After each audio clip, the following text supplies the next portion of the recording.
Assalamualaikum warahmatullahi wabarakatuh. Selamat malam pemirsa, bertemu lagi bersama saya Herawati Munte.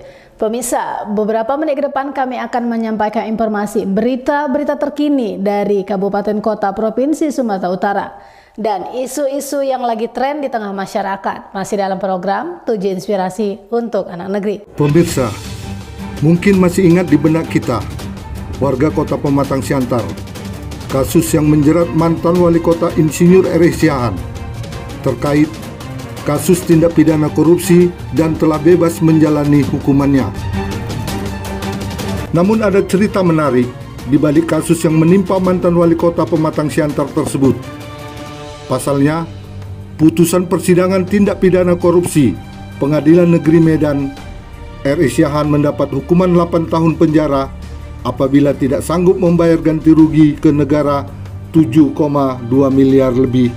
Dengan tengah waktu 1 bulan, R.E. Siahaan mendapat hukuman tambahan 4 tahun dan menjadi 12 tahun. Ironisnya, putusan yang sudah inkrah dan benar memiliki kekuatan hukum tetap, tiba-tiba muncul putusan baru dari oknum jaksa KPK.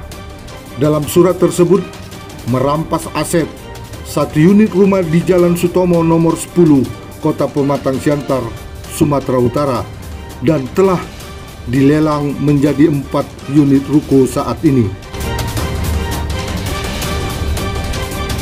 Yang menjadi pertanyaan pemirsa, adakah putusan di atas putusan? Apakah putusan Pengadilan Negeri Medan putusan abal-abal, sehingga muncul putusan baru berlambang logo KPK? Sementara dalam putusan Pengadilan Negeri Medan tidak ada merilis rumah Jalan Sutomo 10 sebagai tindak pidana korupsi. Pemirsa mau tahu cerita di balik putusan dalam putusan yang telah dijalani R.E. Siahaan?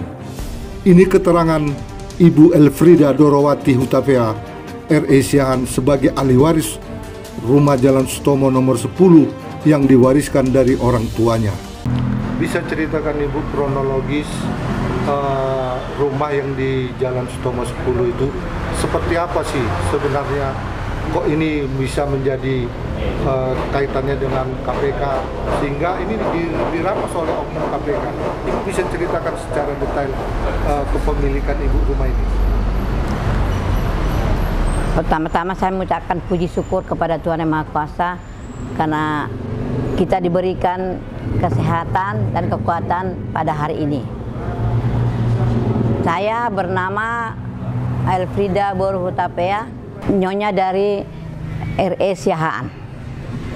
Kronologis rumah yang di Jalan Sutomo itu adalah warisan dari orang tua saya yang bernama Bapak C.B. Hutapea Kaborusianipa. Kami ada 5 bersaudara. Saya lah anak paling tertua yang di pepatah orang Batak membilang itu adalah boru panggoaran. Jadi kronologis rumah itu adalah warisan dari orang tua saya. Sejak sekecil saya sudah di rumah itu. Jadi adik saya ada 4. Itu juga dapat warisan juga dari orang tua saya. Perasaan saya, Pak, dari kecil saya sudah di rumah itu tinggal. Cuma adalah sedihnya perasaanku, warisan orang tua saya itulah bagian saya dirampas oleh oknum saya dari KPK. Rumah saya dirampas, padahal semasa saya masih kecil pun sudah tinggalnya di rumah itu. Sekarang saya butuh keadilan di negara Indonesia ini. Bu, bisa ceritakan kronologis kenapa rumah tersebut yang sebelumnya itu Ibu tempatin, dan menurut informasi rumah itu sebelum Bapak Wali Kota itu sudah menjadi milik orang Ibu. Ibu bisa ceritakan secara detail. Oh, itu rumah yang warisan dari orang tua saya itu sudah ada sebelum Bapak menjabat Wali Kota. Dan sesudah Bapak juga waktu ke Pak Dinas juga itu sudah ada rumah. Tapi ada masalah dengan perkara suami saya.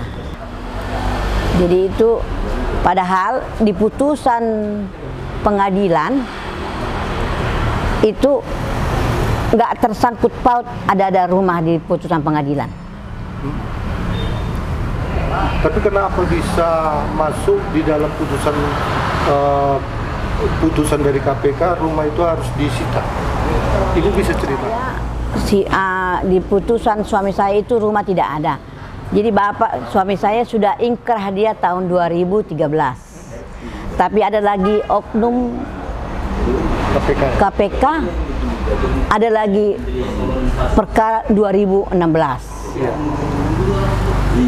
Terus jadi berarti putusan pengadilan yang 2013 itu adalah putusan KPK.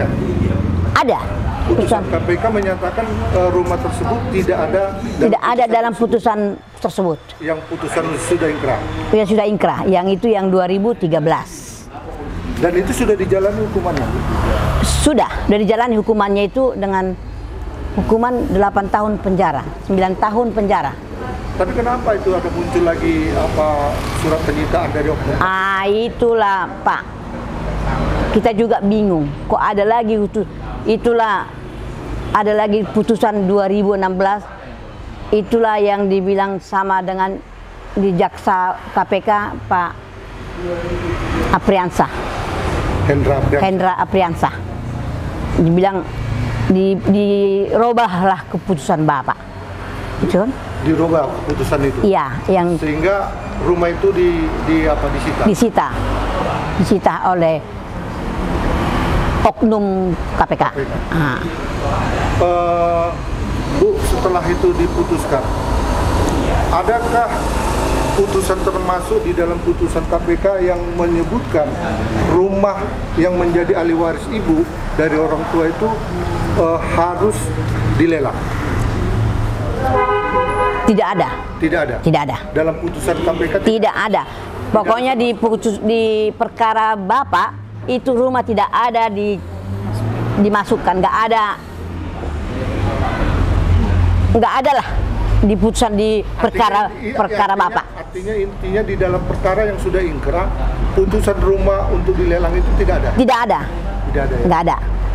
Tapi ada lagi 2016. Makanya kita bingung. Kok ada lagi 2016? Tapi pernah saya jumpai Pak Hendra ke KPK. Iya. Kayak mana nih Pak? Kok ada lagi? Iya, datang Hendra. Bukan Pitro lagi, Bu. Jaksa Bapak. Loh. Bukan Pitro lagi. Sudah saya jaksa Bapak. Loh. Ini Kops KPK loh Pak. Saya bilang begitu. Ini Kops KPK Pak. Kok Bapak bilang ini nggak sah? Itu saya bilang sama Pak Hendra. Saya bilang gitu. Jadi di situ Pak Hendra oknum KPK ini menyatakan ada putusan baru. Iya. Sekarang saya Bapak? Jaksa Bapak. Saya gitu loh. Kok ada lagi jaksa Bapak? Bapak sudah ingkrah. Ya, udah putusan. Terus di putusan Bapak perkara Bapak pun selama Bapak perkara di pengadilan itu nggak ada diteringati mengenai rumah. Artinya putusan dalam putusan lain Ibu. Nah, itulah sekarang putusan dalam putusan lain sekarang. Oh gitu. Putusan KPK ada lagi putusan dari KPK juga. Iya. Yang double. Iya. Kalau menurut Ibu sendiri ini ada kecurangan atau indikasi pasti ada kecurangan. Ada. Inilah namanya anak nakal. Seperti itu. Iya. Oke Bu, dengan kondisi ini, tadi saya baca berkasnya ada laporan Ibu ke Bareskrim. Untuk ke Bareskrim, apa tanggapan jawaban dari pihak Bareskrim?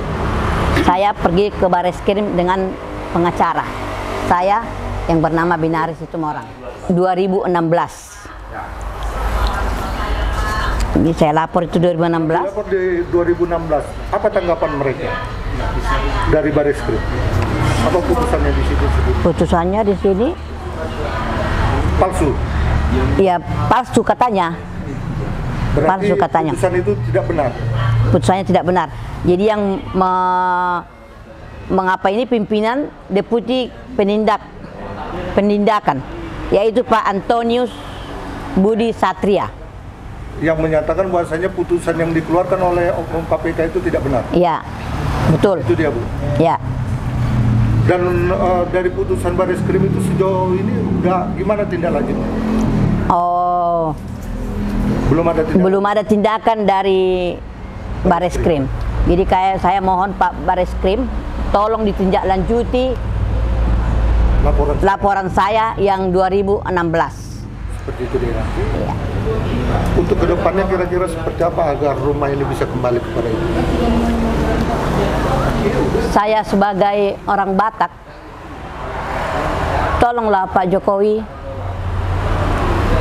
minta tolong Pak Jokowi, Pak Presiden Republik Indonesia, supaya bisa saya tempati rumah saya itu. Tolonglah dikembalikan rumah saya itu, Pak Jokowi. Saya minta keadilan. Kok bisalah itu rumah itu bukan hasil rampasan, entah rumah perkara korupsi bapak suami saya, itu bukan.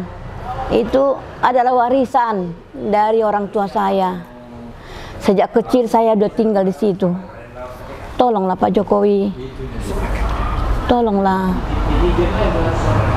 Saya minta dukungan kepada seluruh Batak yang ada di Indonesia ataupun di seluruh dunia.